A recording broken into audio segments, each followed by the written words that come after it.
Good morning, good afternoon all, and welcome to today's CC-Webinar.Live keynote and panel discussion session, and thank you for joining. We also would like to thank 265 for sponsoring today's CC-Webinar.Live session. Now, I would like to invite Annie to introduce the keynote speakers and later on to moderate the session. For audience, if you have any questions, please do use the chat box option throughout the session. And now, that's all from my side. Annie, over to you. Thank you, Laura, and welcome everyone to our CC Webinar Live session on the topic of the women in tech industry today and tomorrow. Thank you for audience for joining us today, and I think we will start the session from thanking the sponsor of this session, 265, for sponsoring this session and making it possible for us to organize this webinar. We will start from speakers and panelists presenting themselves. I think first we will get Sophie to present herself. Sophie, please take over. Good morning, Annie. My name is Sophie Anturis. I'm the executive chairman of a consulting firm and a network of agencies called 265 Global Lab. We've been working in the tech industry and in telecom for 28 years. So I'm really young, just a few gray hair. We've been working with all kind of players, small players, very, very large players, on how they manage their brand, how they manage their culture. And that's one of the reasons we're on this panel, because we have worked on a lot of programs around women, diversity, and inclusion. Thank you for having us. Thank you, Sophie. Priyanka, please take over. Hello, I'm Priyanka Brahmbhatt, an executive director at Bunkai Group. I am pretty young, so I think I'm the youngest person in the panel. Don't take me seriously because I have, I have 10 years of experience in telecommunications and technology industry. I started working at the age of 16, and I recently graduated from Harvard. And right now I'm working for the FinTech and Telecom Solution Innovation part, like Pinnacle and Bunkai Group. So I'm really excited to share what women can do in tech and why diversity is very important in this panel. Thank you so much for having me, Carrier Community. Thank you. Thanks a lot, Priyanka. Can we have Rebecca presenting herself? Yeah. Hi, my name is Rebecca Lewis. I currently work for BSO Networks as Director of Partnerships for EMEA. Like Sophie, I've been in the industry for quite a long time, so maybe I have a few grey hairs. So you don't usually see it amongst the blonde. So I've been in the industry for about 26 years. I've been lucky to work for a lot of international companies. So I've always worked with like cultural diversities. And as well, I myself have lived in quite a few different countries. So I've lived in Italy, Hungary. I currently live in Turkey, as well as obviously the UK, where I'm from. So at BSO, we ourselves have a diverse workforce with about 20 nationalities, 15 different languages spoken, with offices dotted all over the globe.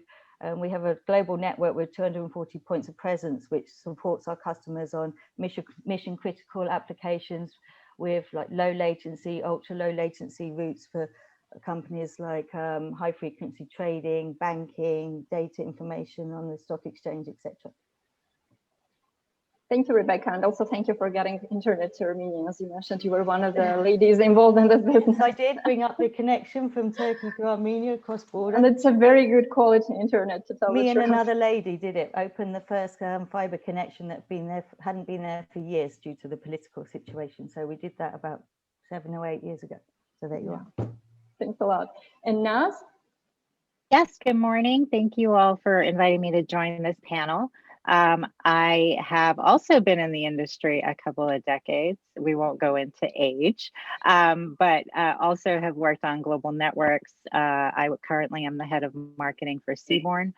We design, own, and operate, build, own, and operate submarine cable network systems, as well as rolling out an IP service across the globe. So we work hand in hand with some other panelists on that network, and we've worked globally.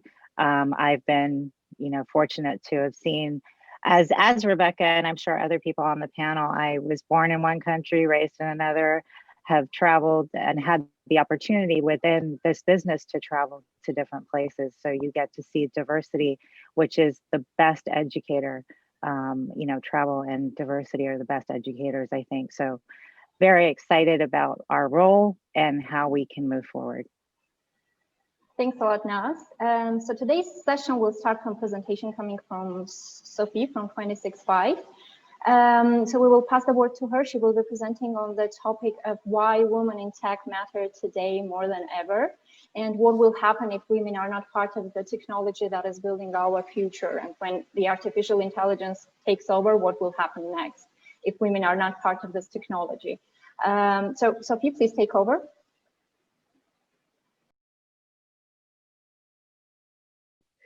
Good morning, and thank you for the introduction, Annie. Thank you also to Priyanka, Naz, Rebecca, and Bita for joining us in this webinar live series by Career Community. We're very excited to be here today. I actually have invited two of my colleagues to join me through this presentation, Claire Butkus, who is our Global VP of Strategy, and Stephanie Luyu, who is our North America Managing Director. So very quickly, taking you through the agenda that we'd like to present today. We are talking about how far we have not quite come yet and what is the tech gap. But most importantly, the core of our presentation is what happens when women are not part of the technology of the future. What happens when we are built out of the future and how to overcome that. We are also trying to share in those 10 minutes very quick step on what to stop, what to continue, what to start. And we'd like to provide you with a bit of a roadmap on how you can start programs and activities and initiatives to help with women inclusion at large. We will close on why brand culture is a lever and a bridge across gender, diversity, and inclusion. But let's start on the first note, which is how far we haven't quite come yet. This was a screenshot taken from an online class taken in October with Brand Sprint, run by New York University Stern School of Business professor Scott Calloway. Scott is very well known as the author of The Four, the Hidden DNA of Amazon, Apple, Facebook, and Google. During this working session in October, I was quite excited to be assigned to a technology group with 20 participants. And I did sign up for this class, and we started, and I was the only woman for the first 15 minutes. And as I made a comment about it, actually two other women did join us, including one that stayed off camera the entire time. I just felt at that time that in many instances, that was a very fair representation of what we experience every day. However, I think this is just a comment and an anecdote, and I would like to ask Claire to take you through more quantitative information about what is the tech gap.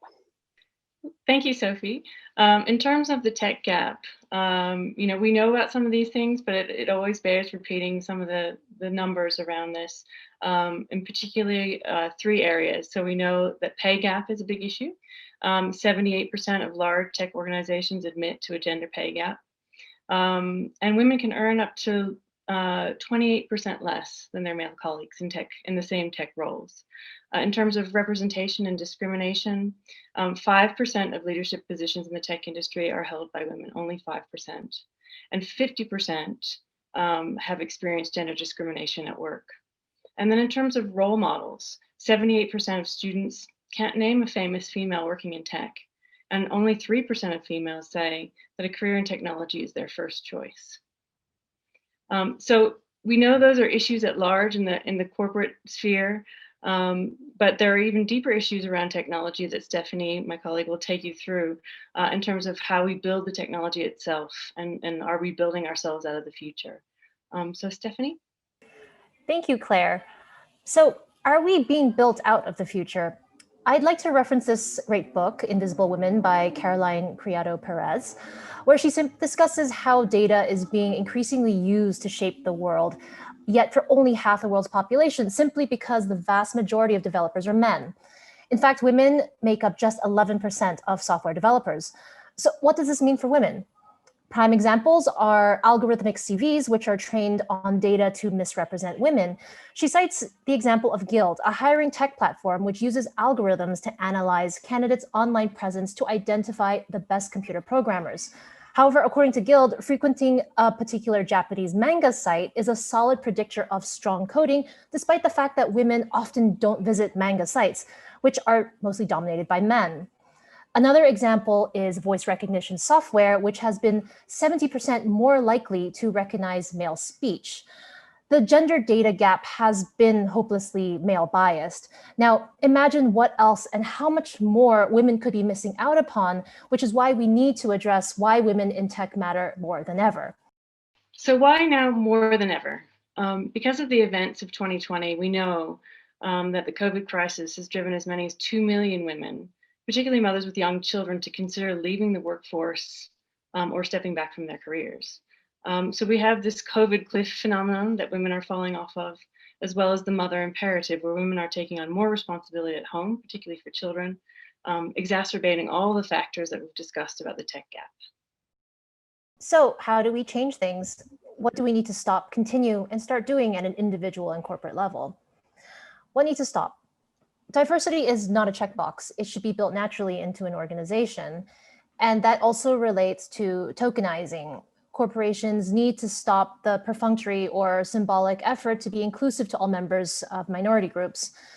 As mentioned in the examples above, women need to be more represented in R&D. And women deserve to be at the table. We need to stop hiding behind our imposter syndrome or underselling ourselves. Women's qualifications are equal, or in some cases greater than most of our male counterparts. Final thing is to stop acting like a man. S&P research has reported that firms with female CEOs have better stock price performances than those led by men. It's about stopping certain thinkings and behaviors, but it's also about moving forward. Yeah, and some of the things we need to continue doing. So we've made a lot of great strides. The parity index, for example, so a lot more transparency about wage gap and wages, so we understand what the differences are and how we can make them up. Investing in equity financially, but also intellectually, emotionally, and organizationally, making sure that we're promoting that as part of everything that we do. Speaking up, one of the hardest things to do, but always speaking up when we see that things aren't as they should be. Checking our own inner bias. So we, as women, have our own biases that we take into every situation that we need to be aware of. And then women helping women. You've started to see a lot of initiatives like this one going forward. We need to keep doing that and doing it ever more strongly. And then there's some things we also need to start doing. As we are continuing on all those initiatives, what is it that you can start? And how do we also need to start our thinking about our role and our position? So first of all, you are the company you keep. Make sure you are aligning yourself with the type of organization that will support you, but also will support your agenda. And most importantly, when you are joining a new organization, make it part of the discussion, make it part of your mandate, of your role, of your responsibility to figure out how you can promote diversity and equity. Second of all, and most importantly, create culture that will lead change. Yes, you can join an organization that has a very strong corporate culture that is already supporting diversity and equity. However, at the corporate level, but also just around you with your team, your peers, your report, create a culture where you invest intellectually, financially, and emotionally in inclusion and equity. Build the equity payoff around you. Be able to demonstrate that investing in equity and diversity will actually pay off. As Stephanie mentioned it earlier, companies with female leaders often outperform men on the stock market. It's very true as well for technology company. In 2 years following some of the new CEO appointments, stock prices for companies that appointed female CEOs outperformed those appointed to men by an average of 20%. So continue to demonstrate what is the equity payoff corporately and also from a human standpoint. And so finally, as a quick wrap up, but also as a bridge to what Stephanie, Claire, and our team here at 265 does every day, you know, focus on brand culture. Brand culture is a beacon of change. We have worked in projects that have entirely changed the equation around diversity and equity.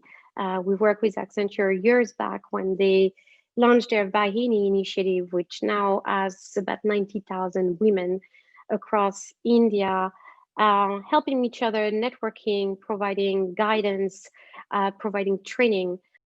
The other thing and the most important thing that ties to brand culture, diversity should not be an agenda and authenticity is everything. It goes back to the point made around tokenizing. Be true about why the payoff will be true and how tangible it will be about involving women and involving women at every level of your organization. And finally, and the last word is powerful women power women. And I absolutely love this quote. There is a special place in hell for women who do not help other women. And it was the first women United States Secretary of State, Madeleine Albright, who did mention this quote. So again, powerful women power women. And today more than ever, it is important to have women at the core of technology, as technology will continue to lead the future. And we cannot have technology that has not been designed, created, built, and managed by women at the risk of losing women in our own future. I hope you enjoyed this quick presentation, and I will pass it along to Priyanka. Thank you. Thank you, Sophie. Thanks a lot for the presentation, a really interesting one. We all know what are the problems, what are the challenges, but the numbers that you've presented with Claire and Stephanie were really, really interesting for me personally. So we will pass the word to Priyanka, and she will be presenting us about the diverse workplaces and how those lead to greater achievement and productivity in the company. I'll just share my screen really quick. Thank you everyone for having me today. So diversity and inclusion has a wider alignment to higher productivity, gender innovation, higher achievement, and building a product that is meant for your consumers. So when we are building or developing a service that is meant for a wider group of people, that is, whether that's men, women, children, middle-aged people, teenagers, and so forth, and from different cultures and races, then how can we have decision makers and developers who don't come from a diverse pool of innovators, creative thinkers, or decision makers? Because you can't build a product for someone when you can't speak their language, when you can't speak their culture. And that is what I would like to present today on how we can make diversity a cultural phenomenon for every workplace and how companies thrive doing that. So the diversity goals, the organizational diversity goals have to be very much mandatory on what happens when they are not achieved. And that is something that I want to shed a light on. That is, like, organizational priorities aren't changing significantly, but the impact of diversity on innovation is coming into sharper focus as executives are increasingly trying to harness the power of this issue for driving business goals. It is no surprise that a diverse workforce signals an attractive work environment for talent. Glassdoor found that 67% of job seekers overlook at workforce diversity when evaluating an offer, while 61% of women look at the gender diversity of the employer's leadership team when deciding where to work. The takeaway is the most talented individuals go to the place that do better with diversity. In this case, companies end up losing the innovators, the creative thinkers that can take the product and services to a next edge. As an organization, when you value diversity, you encourage diverse idea exchange. When people from different contexts work together, the unique perspectives often lead to greater creativity. A diverse and inclusive workforce is also crucial for companies. It's also important for the companies that want to attract and retain top talent.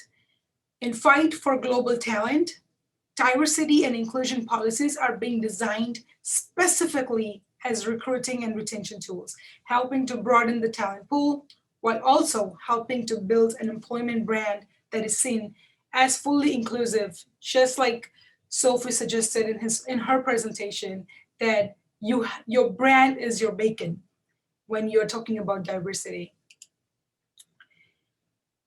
Diversity can include many elements across religion, gender, race, age, sexual orientation, disability status, and other related factors. It can also include work skills and personality types. Identifying which components of diversity are to be overtly emphasized and discussed, along with how to confine their definition, is the first substantial challenge in diversity management. Now, why I'm talking about this is we have to, as companies and as leaders, it is very important to understand that there would be challenges when we are trying to be inclusive with diversity in our workplace. There is acceptance level, respect, and resistance to change and communication barriers that come into play when we are trying to include something new and someone new than the already established culture. A fundamental value that contributes to a successfully diversified workplace is respect among workers and employees. When there is a lack of acceptance of diverse culture and beliefs among employees, conflicts may arise. When employees accept the differences between each other, it results in sharing of ideas and effective collaboration.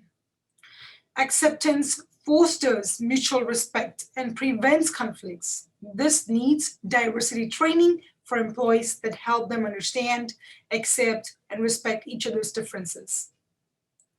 Multicultural workplaces are also global workplaces, but might be jeopardized with prejudices against people who have different ethnic, cultural, and religious backgrounds than majority.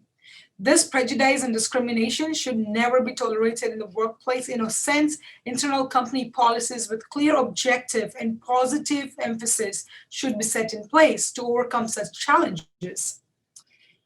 Wage gap is another concern that usually comes in play in places where gender inequality persists. Gender bias also comes out of cognitive bias of the individuals within the organization.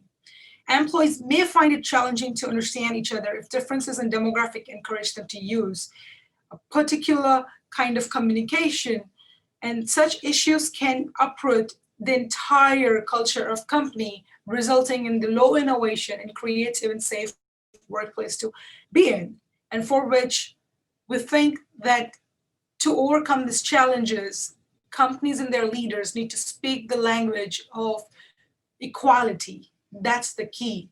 And keep on empowering each other, keep on hand-holding each other. And we have to help each other for the time it needs, because we all have to work together to make this world a better place, whether you're into fintech company working for financial inclusion, whether you're into telecommunication to connect the world, or you're into services or any other sort of product. When you work together, that's when you produce the best. So why create an inclusive workplace? Like I talked before, inclusive workplaces are an integral part of developing work culture. There have been several studies that go on to prove this point. According to Deloitte, diverse companies enjoy 2.3 times higher cash flow per employee. Gartner found that inclusive teams improve team performance by up to 30% in high diversity environments. A BCG study highlights that companies with diverse management teams had 19% increase in revenue compared to their less diverse counterparts. Although diversity and inclusion offers clear benefits, it's difficult to implement. A major issue is that many companies believe they are already promoting a diverse, inclusive culture. On the contrary, only 40% of the employees agreed that their manager fosters an inclusive environment. Without a concerted effort toward both inclusion and diversity, your workforce feels out of place, unsupported, and detached from the world. According to a Glassdoor survey, 72% of women, 89% of Black respondents, 80% of Asians, and 70% of Latinos in workforce diversity was important to them. A significant majority of other respondents also said workforce diversity is important. Hiring more diverse individuals is crucial in attracting more interested, qualified applicants. Studies have shown that diverse teams tend to achieve more, leading to increased profits and having a brotherhood in the company, or a sisterhood indeed. Diversity is indeed a key driver, and I'll tell you about it just in a bit. Forbes Insights conducted a comprehensive survey of more than 300 senior executives to gain a better understanding of the role that diversity and inclusion play in companies around the globe. The results prove that diversity is the key driver in encouraging a variety of talent pool to apply for a role while contributing effectively within the organization itself. Senior executives are recognizing that a diverse set of experience, perspectives, and backgrounds is crucial to innovation and the development of new ideas. Companies must have diversity and inclusion strategies in place. The plan also allows for different strategies and programs in order to address regional needs or cultural differences. Responsibility for the success of companies' diversity or inclusion effort lies with senior management. And hence, in order for a diversity or inclusion plans to have a real meaning, there needs to be an accountability and oversight.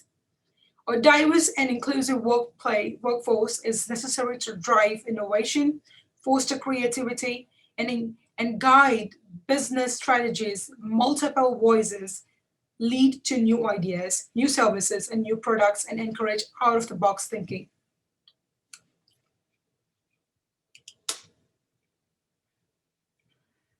How to strategize inclusion at your workplace is a big question here.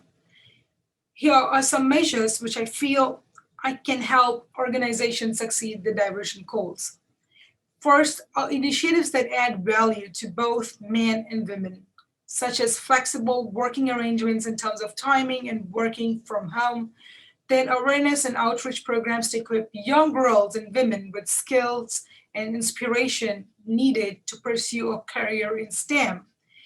HR should be mindful of developing tailored job descriptions, gender balance targets, and balanced recruitment panels across the age, races, and cultures. Another important aspect are the return to work internships, phase back programs to recapture and retain talent, particularly at management levels. And lastly, formal succession planning and sponsoring a mentor program, unconscious bias training, and gender-specific training.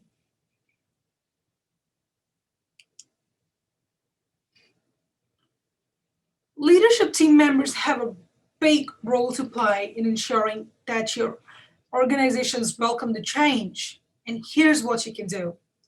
Have a vision that is both long-term and frequently reframed until the ideal gender balance is reached. Leadership that is visible, vocal, and approachable both inside and outside the organization, setting aspirational annual targets while inculcating ownership throughout the organization. Adhering to the local legal regulations of the workplace, which is often now emphasizing on the diverse workplaces. Having a robust internal compliance committee that is approachable and can take actions.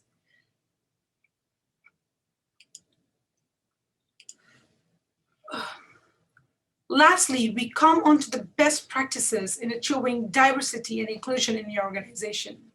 A well-defined succession plan creates succession plans tied to individual development goals, nurturing young talent, closing the gap gradually when they climb up the senior ladder, training and mentoring, partnership, with professional training institutes to create focused training programs, get inspired not just within telecom, hire a talent from other industries and promote them under structured programs so that you are bringing a talent from another industry to this industry in order to advance the development and the perspective and get rid of unconscious bias, organize trainings and workshops and include employees of all genders and foster a more inclusive workforce.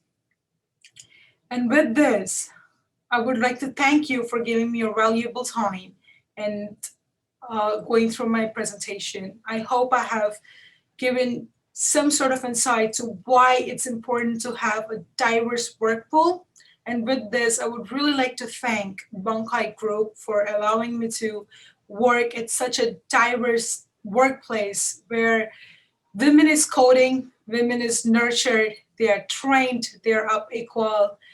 I'm part of the management and I know I deserve it. And I am thankful that the management, the company culture fosters that deserving pattern for me and for so many other women, for so many people across the culture. And one thing that COVID-19 has taught us all is barriers are the last thing we want in this world and in any industry they are working in. Today, we are conducting this conference. We are having this webinar across the globe. Literally every woman on this panel is sitting across the globe. And what an amazing thing that is, because there are people who enforce this technology. And and with that, we as a company have also taken an initiative to open our pop-up micro HQs across the globe where we are going to be hiring and taking in consultation from different cultures, different races, and across the gender. And I really hope that such initiatives are taken by all the companies because that's where innovation lies. Thank you so much. Thank you, Priyanka. It was very interesting to hear your insights on potentials of gender inclusive workplaces and financial benefits coming from it. I think I will welcome back Naz and Rebecca to the floor, and we will start the discussion unless the audience has any questions. The chat box is for now empty. Audience is welcome to type in their questions, and I will voice those for the panelists. Given the Priyanka's presentation, I also wanted to start the discussion from the diverse workplaces. There is a report from McKinsey from 2018 that confirms that there is a positive correlation between the financial performance of the company and the diversity, whereas more diverse companies are overperforming those compared to those that are not diverse by 21% from the EBIT margin, which is earnings before income and tax, and 27% they have higher likelihood to create long-term value for their customers in general. So it would be good to hear, Naz, your opinion on the diverse workplaces and how those lead to greater achievement for the company. Absolutely. Thank you. And thank you, Sophie and Priyanka, for your presentations. A lot of what my thoughts are come from those two presentations. So necessarily a diverse workforce will, bring better decision making, better problem solving, because you have more ideas. They're not groupthink. You don't have this homogenous group of ideas. You have very different perspectives. So there you're thinking out of the box, as was said. Increased creativity, again, for the same reasons, right? You've got innovation coming from people who feel like, there's all these different ideas, and the best ideas are born out of these diverse, groups and innovation. And you feel like you can present something without having pushback. As was already said, when you're diverse, you can attract and retain top talent, right? There was a study in 2018 by Randstad where it said 78% of employees say a workplace where people are treated equally is important to them. And that leads to things like decreases in absenteeism, because if you have a diverse group, you don't feel like people are dissimilar, to you, so you feel more likely to go to work. If people are not like you, you're more likely to be out of work. Germany that said, workers who are dissimilar to their teams are almost twice as likely to call in absent. So that leads to that robust onboarding process for a company, right? So that you can put out those policies of diversity and inclusion. So in that same vein, if you do all these steps, you have happier employees, right? So you have all these things in place, your employees are happier. And when your employees are happier, guess what happens? You have greater productivity, right? So if I'm happy to be where I'm working, I'm going to do more and I'm going to participate more.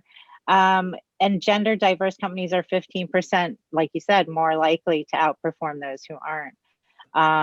And those who are ethnically diverse are 35% more likely to outperform.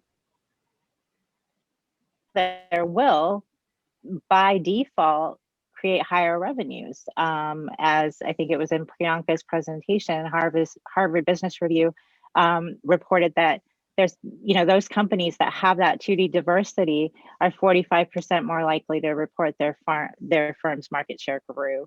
And, McKinsey showed that the EBIT margins at the most diverse businesses were 14% higher, as you said. So all of those things together, why wouldn't you do it? We've done all the studies. Let's get it done, right? So that's we're all echoing the exact same sentiments. We've taken the studies, we've done the work. It's out there. We know it's real, right? So let's get to it. That's so true. That's so true. And Rebecca, can we hear your opinion on it? Yeah, I mean, I haven't got too much to add because as everybody has stated, I mean, I completely agree with those statements. I mean, we need a mix of sexes and ethnicity as well. I mean, women think with a different side of their brain, so they bring a different side of thinking to a problem and a different approach. That if you just have one set of thinkers, you won't get as many different approaches. I mean, I also think a lot of the time you see quite a good mix of women in what I would call sort of the lower levels of a company, particularly in functions like sales, marketing, HR, legal, finance, not so much really on the tech side. But what I think is important is to keep that mix as it continues higher in the industry. I mean, we see it as a pyramid, yeah, women are tending to drop off. And this is where we need women to be as mentors, as we've stated, for other women, and to encourage policies themselves within the company so that their voice is heard. So I think that's really, really a key thing, that policies that encourage senior management to hear women's voices and to see their values, and thereby promoting them up the tree. And that's how they become mentors to these younger women. I think it's really key. That's so true. I fully agree. I think we all need to fight for creating more inclusive future, which will then drive the financial results accordingly. And I think men and women, everyone is interested in having better financial results in general. Absolutely, absolutely. So my next question is directed to Sophie. Sophie, we want to know your opinion on how we can improve the corporate strategies towards and structures towards better integration of women, given the fact that all reports outline that a world is like 200 years away from complete equality, and Europe is like 60 years away from complete equality. So what do we need to do from the corporate level, from the structure level, to make this change happen? Those numbers are really scary because I'm not going to see it. There's a couple of things, and what we've observed working with clients is there are a lot of initiatives, in particular in the last 10 years.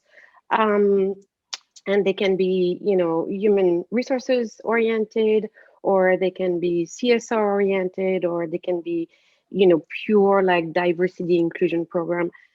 What's really interesting is very often we have customer client that come to us with one assignment, and they say, we want to run the CSR, project to talk about women empowerment.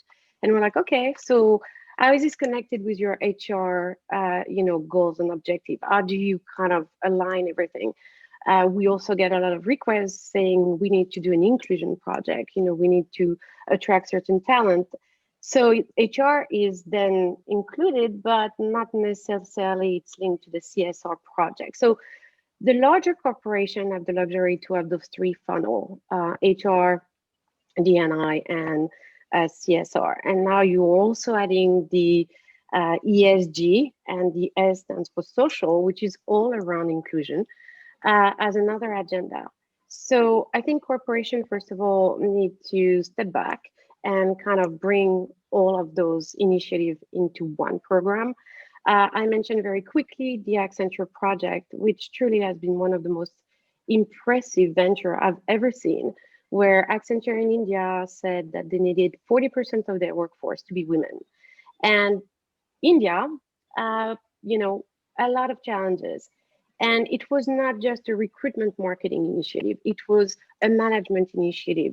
In the past 10 years, Accenture India now has a female CEO in charge. And literally, we started this group with 1,000 people. They have 120,000 people, I think, women and men. So that's the other thing. It's not about women talking about the issues, because I think we have a lot of that. It's about men and women coming together to just take action. And I think corporations really need to, first of all, align their initiative and their dollars in a way where men and women are actually all invested in getting that payoff. Everything we're talking about, which is, you know, the higher result, better margin. I love the 2.3 higher cash flow per employee, because I totally agree with Naz. We don't need to demonstrate it. We just need to do it. So again, I think it's, you know, connecting programs, but also connecting them through a woman and a man lifespan. You know, everything is so individualized. It's like you're going to have a program for returning to work. Okay, what about the program to go and have a baby? Then you have a program to, you know, take care of small children. What about program to help with, you know, teenage and college visits? You're going to have a program, you know, to take some time off to take care of parents. Well, why can't you facilitate longer term program for women and men to take care of parents and family?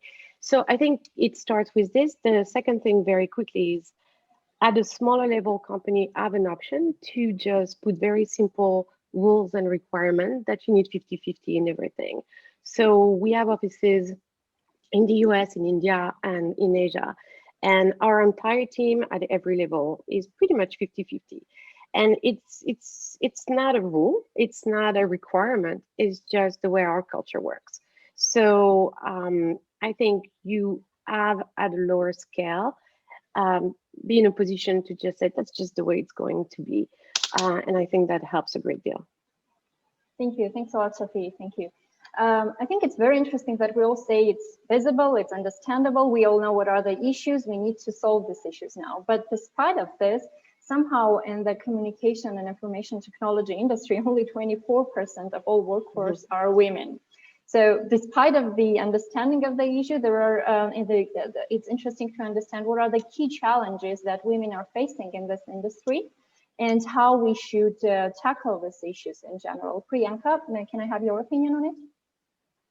Oh, absolutely, because, you know, like Sophie said, we have to work on it. And it was so good to hear about Accenture actually working on it by giving an agenda of hiring women, right?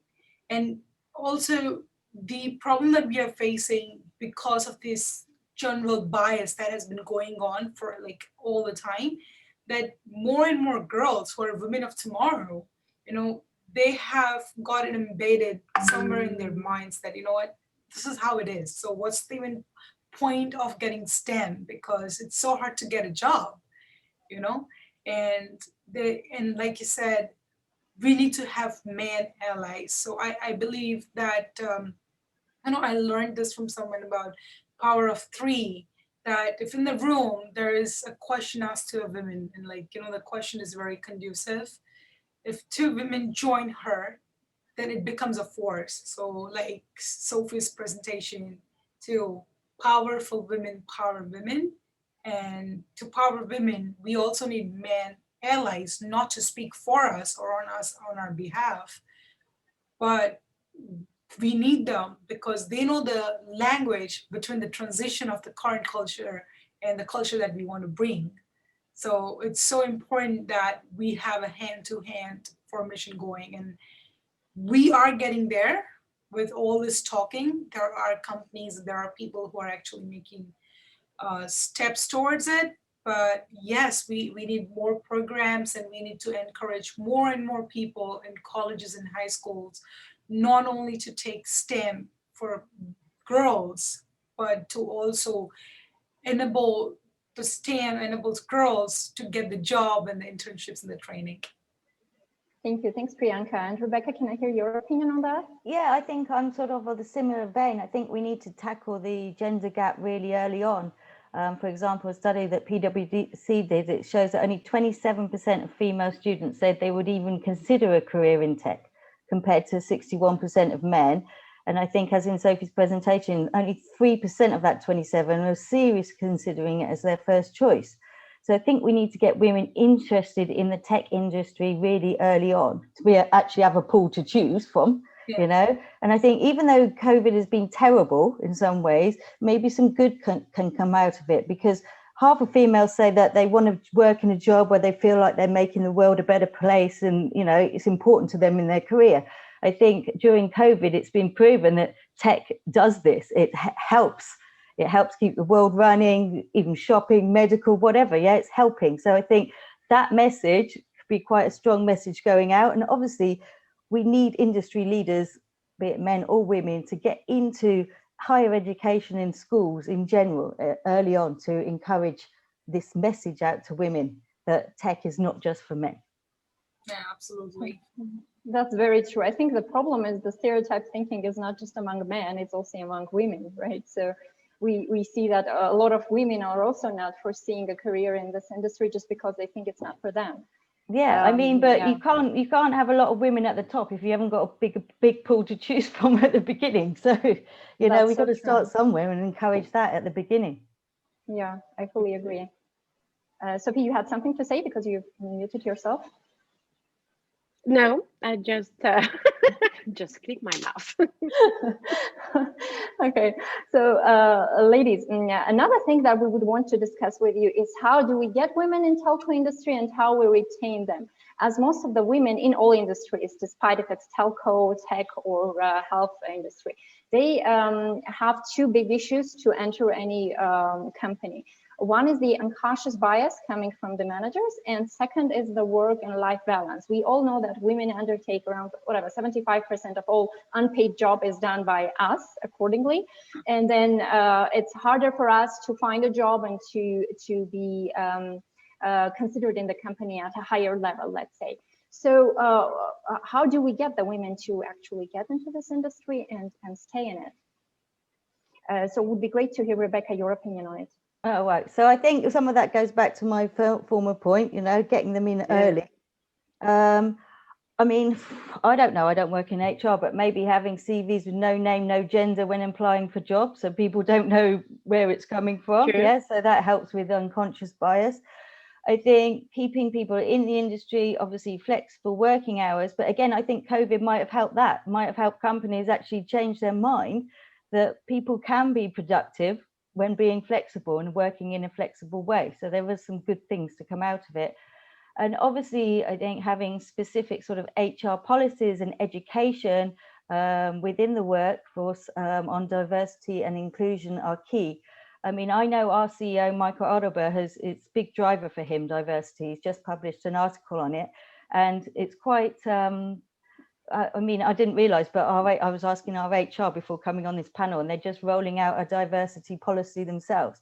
And it's not really about positive discrimination, but it's more about creating sort of a rich culture and a diverse workforce in which everyone feels treated fairly, respected, and has the opportunity to achieve their full potential and contribute to a company's success. I don't know if I'm particularly in agreement with really positive discrimination. You know, there's some companies that say you have to have this many. I much prefer it to be on merit, so that everybody, you know, you don't want to discriminate against men when you're positively discriminating against women. Yeah, I think things should be driven by merit, but again, I go back to the fact you need to have a big enough pool of women to be able to choose from, to be able to get that kind of balance. That's very true. And Sophie, can we hear your opinion on it? Yeah, and I think there is a fundamental issue, which is not so much about tech as it is about telecom. So we work across many different facets of technology. So we work in life science and supply chain and so forth. What's really interesting about telecom is when I say, you know, we have those telecom clients, a lot of people are looking at me going like, what exactly, like, what do you mean? And I remember our very first telecom client was Global Crossing. And the only reason I actually flew to meet with them when they were creating Global Crossing is because they were Pacific Capital Group. And I thought I was going to meet banker, which in some way I did. When we started telecom, I did not understand. I didn't find it was interesting or exciting or anything. And then I realized telecom is about traveling. It's about discovering the world. Telecom has taken me to places I never even dreamed to be. I have worked across continents with incredible people, men and women. And I think, you know, a lot of corporations, for example, in life sciences and in pharma, I've invested a lot of money to explain to women why they can save the planet by being in a lab, you know, why they can be the next vaccine, why they can be at the head of, you know, saving the planet. We are not doing those efforts about why is telecom so exciting for women.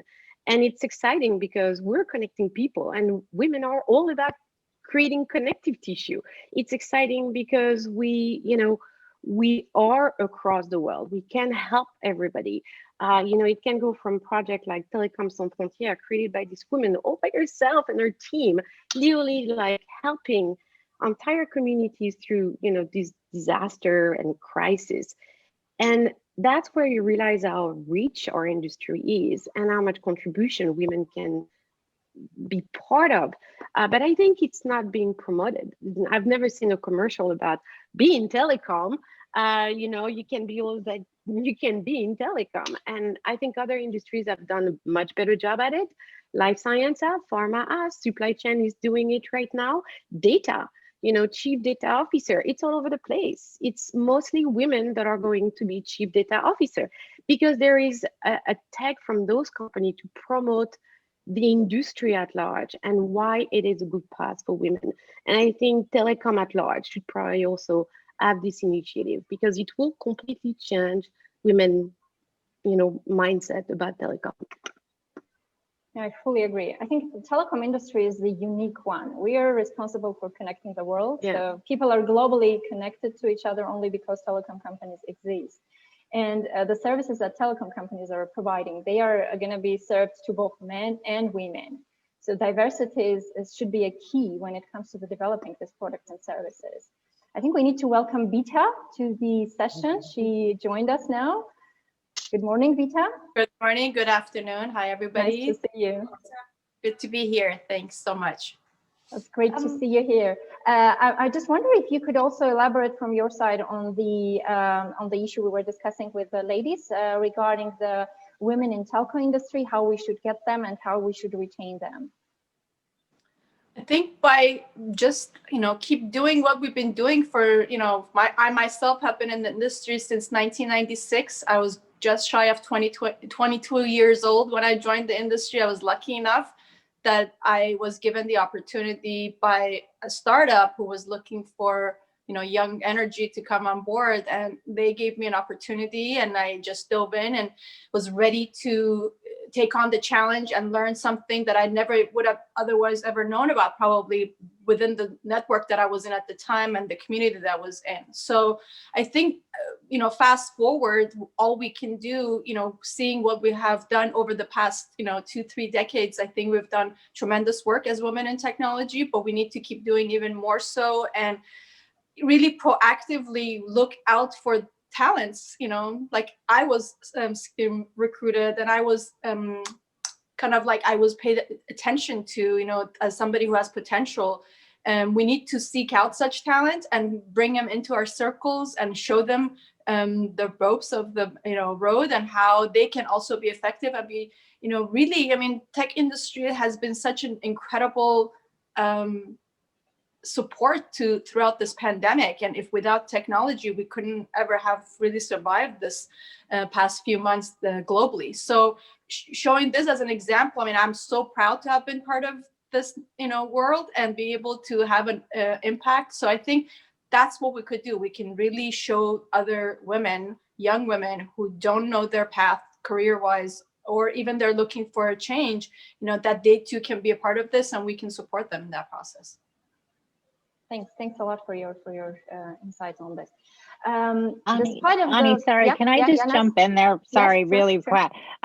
So I feel like that's so important, right? In our field, we talk about telecom, we talk about tech, but we also have to remember that we can recruit these people, this top talent, in all industries, in terms of in all areas of our business. So you don't have to be a tech whiz to be in our finance team. You don't have to be a tech whiz to be in marketing. You don't have to be, there's so many areas, and in all of those different, as you guys know, you've got operations, you've got you've got all these different things that you don't necessarily need a background in tech or telecom. And as long as your company is willing to put in the time and the effort to make you understand, because obviously, in marketing, for example, you can market anything if you understand it. You can, well, technically, right? You can, as long as your finance team understands what you're selling or what you're buying, again, they can make that contribution. So across the board, we have opportunity. So there's nothing to stop, someone coming in who has a degree that's not necessarily in our field, or across the board. I think we've all kind of come from the same place. And Sophie, I'm a Global Crossing alumni, so got you there. But we both are not. We both are the Global Crossing alumni. There you go. I think we all sort of started there. Who is not? I think that the point I was going with was there was a time when it didn't matter what you did, because we had the tech boom, right? They were hiring anyone that walked in the door. So a lot of people who are now sort of stalwarts of the industry came from a place that wasn't telecom. So we've proved it out that we can do it. We've proved it out that you can learn anything, and you can apply your specific skill set to whatever part of the business that would appeal to you. But I think that's a message that we need to get out there, that you don't, some people are scared off necessarily by, oh my God, it's tech, or oh my gosh, it's telecom, I don't know anything about that. Well, we'll train you, we'll bring you in and we'll teach you. You just have to be willing. So I think that's a really important part. I absolutely agree. I mean, I've got a degree in history and Italian, so there you are. And also, good former lawyer. When I'm sort of sitting around the table, talking to my friends, I don't really understand exactly what you do, Becky. And then I kind of like show them and talk about cables under the sea. And when you're watching the TV or when you're buying, and they're like, oh, wow, I didn't realize that is actually what you do. And that's what makes this happen. And then they ring me up if they get a problem in Turkey. Now, my internet's going slow. Can you fix it? It's like, no. But, if you can sort of get that message out, even amongst your friends, people talk about it. We just, as others have said, we really need to get the message out. It's an interesting industry. It's about communication, connecting people. It's not just all about sitting there and doing ones and zeros and bits and bobs. So, like to add to that, like I mentioned in my presentation, we also have to look for people who are in other industries. So I completely agree with Naz and you, Rebecca, because industries evolve, right? So what telecom was before has evolved now. Like, there are still carriers, but it's moreover diverting to data too, right? So like the way the entire transaction between the data companies happen to exchange their routes and the data packets and the entire thing has changed the way everything works. And when I joined telecom, I was just 16. Of course, I came from like, the president and CEO of Bankai Group, I came from his legacy, but then I had to be trained. And at that age, I could be trained for that. And so many people joined at such an early age. They were in college, they were hardly done with whatever they were studying, and it happened, right? So like Nazi said about marketing, I think I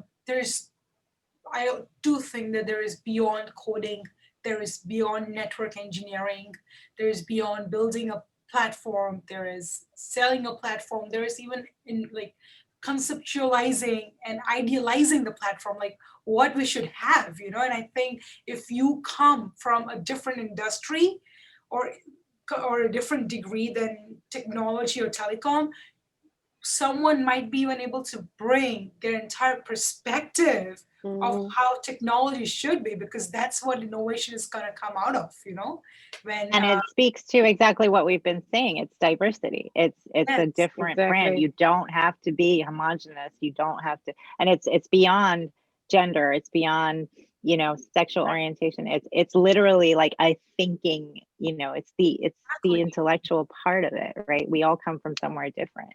And I think that's huge. Yeah, thanks, ladies. Really nice discussion we had here. Yeah, my question is, if we know that women can do everything, we're capable of everything, why on earth in the industry, in this industry, telecom industry, communication industry, they don't perceive female talent as part of their future workforce strategy, which is approved by a lot of reports coming in? So how do we change this approach? What should we do?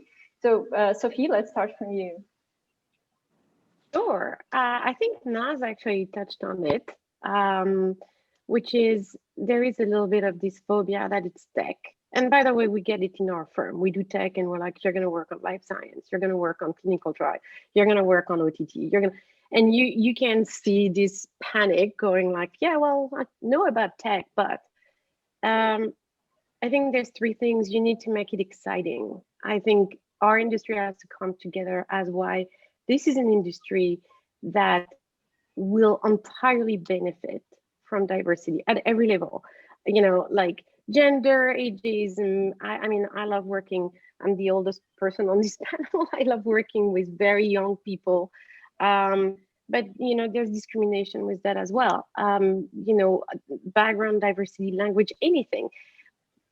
First of all, kind of rebrand our industry as why this is kind of a nurturing ground, not just for women, but for diversity and for inclusion at large. That's number one. We're global. We keep moving. This is one of the most fascinating industry because it keeps changing without really changing, but it keeps changing. That's one. I think two is what Naz said, training. You can train anyone. You can mentor anyone. It's not, a lot of people say I don't have time to mentor, and I say, okay, do me a favor, give me, I don't know, give me 12 hours a year. Can you give me 12 hours a year? And they're like, yeah, I can do that. And I say, perfect, that's 1 hour a month. Take one person 1 hour a month and help that person through whatever they're going through. It could be their career choices, it could be things they do not understand, it could be skills they need to acquire, it could be problems they have at home. Understand also what is the context around the people that work with you. There is a study that just came out that I think it's 3 times right now because of COVID, Black women will have, fatalities in their families and close surrounding. And the impact on that, which is an untold, unspoken impact, can be really damaging. And you should just be going like, hey, I'm really sorry. I don't want to make a comment that could be offensive, but, I just read this study. Are you impacted? Is there something that you need? Just volunteer. It's as simple as that. I think the third thing is accountability. And we talk a lot. And again, looking at other industry, why don't we ask the top 100 telecom company to literally kind of create a simple index of where they are on parity in terms of talents, parity in terms of pay, parity in terms of women in management, on board, on how much is invested for training, because the bottom line is when it becomes something tangible, people stop talking and start working. So I think that would make a really big difference. And I think there's a lot of initiative, which is my last comment. You know, you're doing this. We've been working with other organizations or companies that also are really kind of supporting this initiative to bring diversity and inclusion together. And I'm like, we also need to come together to deal with the larger issue, like promoting telecom at large, like creating some kind of an index, some kind of something official that can, you know, make us accountable to our promises. And when we will come together, I think we'll get even stronger, and I think we'll go even faster. So that's what we think. No, absolutely, Sophie, because you know, while you were saying that, there's like one point too, right? That until now, or like I would say until a few years back, there was this whole belief that, oh, telecom is all about traveling, as you know, and you travel, right? And there was this conception, there was this figma that women can't travel. You know, they have commitments. How are they going to travel so much? This needs extensive travel. This needs late night work, and this and that. And of course, in some cultures, they are just embedded in a way that they can't go late night, or they can't travel too far from home until a certain age or whatever, you know? And these barriers became this whole generalization for all the women. And no one really asked anyone that, would you be open, you know? Because you were open, because they asked you if you would be open. You were given the opportunity, but so many others are not because of this reasons. There is a very recent example. You know, there was this event that I was thinking about going, and then I was told that no, it's not safe in that particular country. And then I'm like, how is it not safe for me, but it's safe for the men? Because it makes no sense at all, right? And there was just this concern even for my family. Like, I'm like, why are you acting this way? I'm talking about a very real situation, right? Like, we can talk and we can do so many good things and take initiatives, but there are real barriers also coming in the way, because society in general is acting that way. Like, yeah, you know, and if you look at it from that perspective, yes, the country is not safe for women, so you can't travel there, but there's also a lot of opportunity there at the same time. So basically, whatever I want to do, I'll have to tell it to my male counterpart, and then he'll have to take a lead in that particular country. Simple as that. But then some cases this happens, but at the same time, like you said, we as companies and leaders, and even like women to women peers, right? One industry to another, one company to another, no barriers. We have to kind of push each other that, you know what, there would be times that we'll have to step back a little bit, maybe for some reason or another, because we have kids, because we have family, or whatever, in a way. And then, but we have to communicate that, you know. Often what happens is women stay silent. They're okay with being in this. They're okay by being considered, no, you can't travel. So, you know what, I'm not even going to ask you. Or, oh, they're okay being told that, no, you have kids, or you're about to have kids. So, you know what, I'm just going to lower your pay grade while you're increasing your responsibility, because you won't be able to giving in more time. Ask and all of this is illegal. Yeah. Exactly. But no, they have a way around, right? Because they're gonna talk to the employee saying, what do you think? Would you like to work part-time? The word part-time drops in, it becomes legal to lower your pay grade because you have less responsibility, you know? And then part-time might become no job at all. It happens. It's because it has happened to one of my friends, you know? And then I was like, so much of that is that there's a cultural element to that too. No, right. So I think, yeah. Sorry, Vita, go ahead. No, I mean, it's going back to the question: why is it that men get to have a louder voice in the boardroom or in the workspace? Again, these were great examples that it's all cultural. I mean, as a global society, men have always had the louder voice.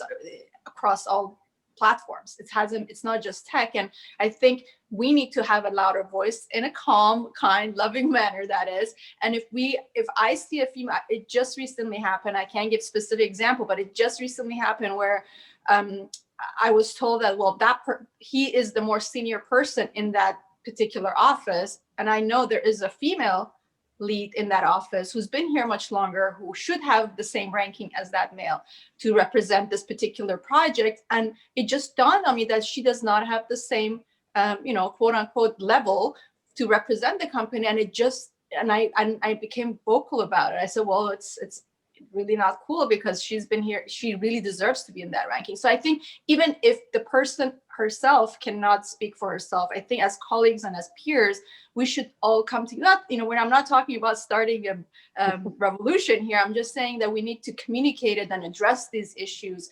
And on a cultural level, I totally agree. There are women who are in a family situation where they're not supported to do some of the things that they do. I'm the only employee within 4,000 employees in my company living on the West Coast. Everybody else is, in Midwest and East Coast and globally. And so therefore I have to always travel. I have to travel to visit my team. So I've been on the road 60-70% of the time, but I've had the support of my family. But the guilt trip has always been there back of my mind that when I do come back home, I have to put extra effort to make up for the times that I wasn't home. Whereas if the roles were reversed for my husband, it wouldn't be the case. But luckily I have that type of a support system that it's not even questioned. But again, going back to the question, I think it's more of a cultural issue, and we have to address it not just within our industry, but across the board in their everyday life, and teach children not to think differently, so that we can hopefully change it in the long run. You so rightly presented that, Bira, about the guilt trip, the auto guilt trip, the guilt trip that no one has even asked you to go on, but it just happens. It naturally happens because we are expected of something, and we think that we are expected of something, even if we are not at this correct times, right? So it's a transition, it's a change of culture, it's a change of generation. So I love that you called it a guilt trip, because we talked about travel, and I love that where that went. So I agree totally. And we have to be really mindful, I think, of those things that are unconscious, but that an employee or a colleague may be going through. As we discussed, there's as Sophie said, sometimes it's reaching out and saying, are you okay? Is there something we can do that makes this better for you? Is there something we can do that makes this easier for you? Now, my concern, back to the question, is yes, we have taken great strides, right? We have done amazing stuff in the last decade. 20 years ago when I joined the industry, the makeup of the room looks completely different now when we eventually get back to events. It used to be, I was probably the only woman or one of two in 1,000. Now it looks very different. Look at us all here. My concern, and a real concern, is with what we've gone through in this last 10 months, what are we losing? Have we could go back as much as 5-6 years in the progress we've made, simply because of the situation that COVID has brought us. We have learned from it. We can maybe make different flexible working arrangements. We've learned this can happen. We've learned this can do that, but it falls to women, it seems, to take on the burden. And we've heard that throughout this, that not only are we working from home, we're doing other things at home, and it falls to us, right? It's that guilt. So it's talking about how do we retain, because it'll be women that will drop out of the workforce because of those pressures. And I think we have to be really mindful that we can't fall behind. We can't go backwards, but it might be an inevitability, and we have to find a way to stem that tide.